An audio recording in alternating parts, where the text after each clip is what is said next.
అన్ని రకాల వస్త్రాలపై up to 66% of. Kamareddy పేలుడు పదార్థాల కేసులో టీపీసీసీ ప్రధాన కార్యదర్శి గడ్డం చంద్రశేఖర్ రెడ్డిని పోలీసులు అరెస్ట్ చేశారు. 2 రోజుల క్రితం కేపీఆర్ కాలనీలో భారీగా జిలిటిన్ స్టిక్స్, డిటోనేటర్లు స్వాధీనం చేసుకున్నారు పోలీసులు. లింగాపూర్ శివార్లోని విభూస్ వెంచర్ నుంచి జిలిటిన్ స్టిక్స్ వచ్చినట్లుగా గుర్తించారు పోలీసులు. పేలుడు పదార్థాల కేసులో గడ్డం చంద్రశేఖర్ ను అరెస్ట్ చేసి రిమాండ్ కు తరలించారు పోలీసులు.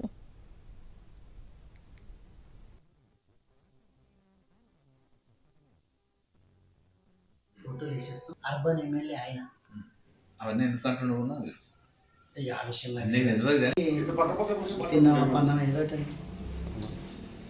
పనుకోరా పిల్లలు చిన్న ముగ్గురమే ఉన్నారు. కాళ్ళు ఇచ్చుకుంటూ ఫోటోలు వేసేస్తూ అర్బన్ ఎమ్మెల్యే ఆయన అవన్నీ ఎందుకంటున్నావు నాకు ఆ విషయంలో తెలియదు కానీ తిన్న పన్నం ఏదో